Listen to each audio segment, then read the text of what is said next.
Bien, alors tu dis que tous les objets que tu fais, ils ont d'office un arrondi. Donc, c'est-à-dire, tu fais un objet avec un rectangle comme ça à coin droit. Quand tu le traces, il a des arrondis. Et dans la palette aspect, il est indiqué arrondi quand l'objet est sélectionné.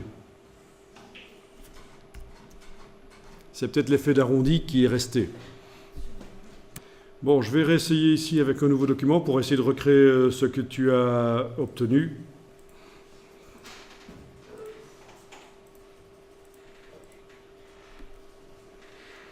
Donc, tu avais fait un objet, tu lui as mis un effet d'arrondi par le menu Effet spécial arrondi. OK. Et en fait, dans la palette des calques, tu as obtenu quelque chose d'assez particulier. C'est que l'effet spécial s'est mis sur le calque et pas sur l'objet. Je vérifie ici dans ma palette des calques, dont je vais agrandir les vignettes à nouveau, puisque c'est pour chaque document qu'il faut le faire. Donc, j'ouvre le calque. Mon effet spécial d'arrondi est bien sur le rectangle chez moi. Ça veut dire que quand je recrée un rectangle à coin droit, il n'y a pas de problème. Par contre, chez toi, l'effet spécial est sur le calque. Alors, je ne sais pas comment tu es arrivé à ça, mais je vais recréer ici cette situation-là en prenant la petite cible grise qui est là sur l'objet rectangle et en la déplaçant sur le niveau du calque. Du coup, c'est le calque qui a l'effet spécial. Quand je sélectionne le calque et que je regarde dans la palette aspect, je devrais voir qu'il y a un arrondi. En effet, quand je sélectionne un objet avec la petite cible, je regarde la palette aspect, il n'y a pas l'effet spécial d'arrondi. D'ailleurs, elle n'est pas grise, l'autre objet non plus.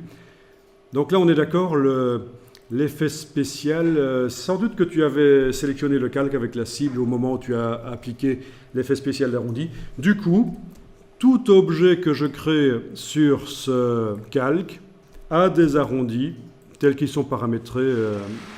Voilà. Par exemple, si je prends maintenant une étoile, elle a des arrondis.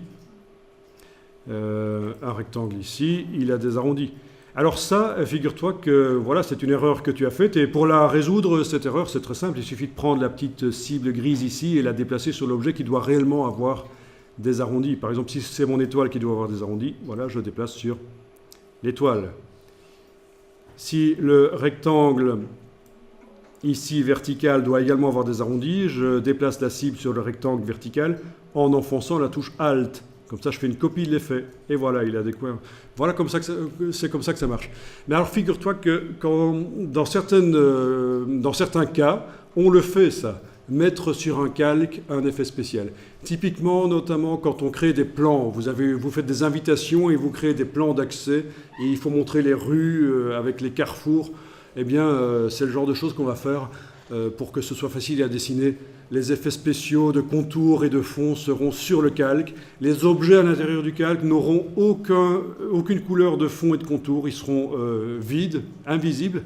Ils vont hériter des couleurs et de fond et de contour et de l'effet spécial de leur calque, en fait. Donc, voilà, c'est pour ça que c'est techniquement possible de le faire.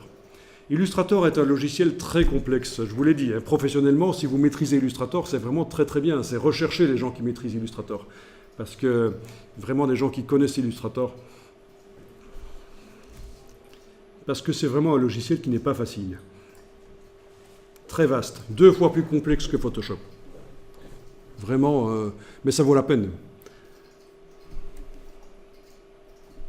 Alors on va enregistrer votre document, vous l'aviez déjà enregistré. Moi celui-là, je vais l'enregistrer sous le nom arrondi 2.